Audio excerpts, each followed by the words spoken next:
Magandang araw mga bata! Nasa ikapitong linggo na tayo. At bago tayo magsimula ng ating bagong aralin, balikan muna natin ang napag-aralan natin nung nakaraang linggo. Sabihin nyo ang mga bahagi ng katawan na ipapakita ni teacher.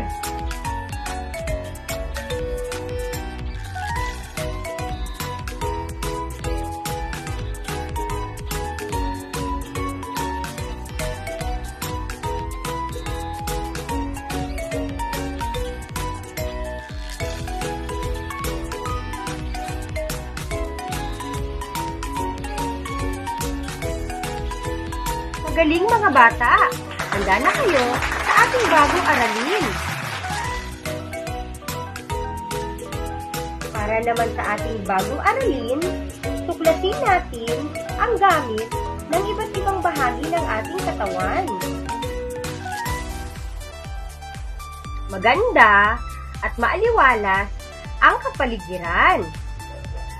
Ano kayang bahagi ng katawan ang gagamitin natin para makita ito?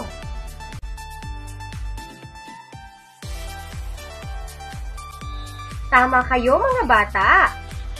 Ginagamit natin ang ating mga mata para makita ang mga bagay na nasa paligid natin. Napakabango ng bulaklak! Ano kayang bahagi ng katawan ang gagamitin natin para maamoy ito? Tama ulit mga bata! Ilong! Ginagamit natin ang ilong sa pag-amoy. Napakasaya natin kapag tayo ay naglalaro. Ano kayang bahagi ng ating katawan ang gagamitin natin para mahawakan ng mga laruan? Tama! Ang ating mga kamay. Ginagamit natin ang ating mga kamay upang makahawak sa iba't ibang bagay. Napapasayaw ako sa tuwing nakikinig ng musika. Ano kayang bahagi ng ating katawan ang ginagamit para sa pakikinig? Tama! Ang ating tenga. Ang ating tenga ay ginagamit upang makarinig ng mga tunog sa ating paligid. Ang sarap kumain ng masusustansyang pagkain. Ano kaya ang bahagi ng katawan na gagamitin natin upang malasahan ito? Tama! Ang ating dila. Ang ating dila ay ginagamit upang malasahan ang iba't ibang pagkain. Mabilis tumakbo si Mario. Ano kayang bahagi ng katawan natin ang ginagamit sa pagtakbo? Tama! Ang ating mga paa.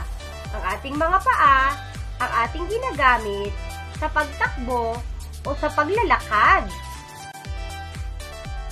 At para sa inyong gawain, may mga ipapakitang larawan si teacher sa inyo.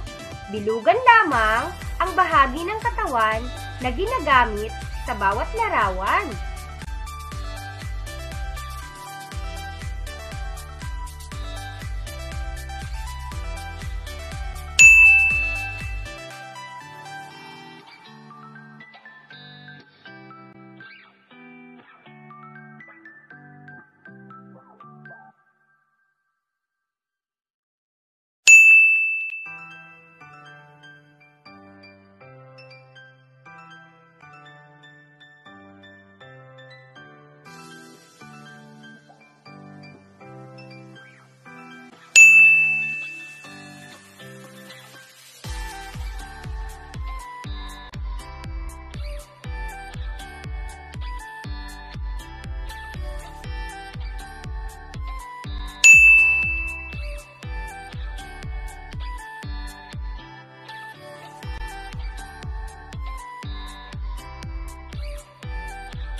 Mga bata, kunin niyo muna ang inyong libro at buksan sa pahina 64 at 65.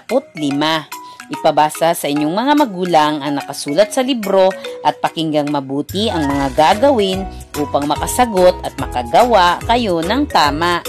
Pagkatapos masagutan ng libro, kunin ang inyong drawing book at iguhit ang mga gawain na nagagawa ng mga bahagi ng katawan na nasa larawan. Paalala mga bata, gawin ng maayos at maganda ang iyong mga gawain ha. Kung kayo nahihirapan, pwede kayong manghingi ng tulong sa inyong mga magulang. Paalala mga magulang, hayaang ang bata ang gagawa ng mga gawain, ngunit gabayan nyo lamang sila sa paggawa nito upang makagawa at makasagot sila ng tama. Yun lamang, paalam sa inyo mga bata!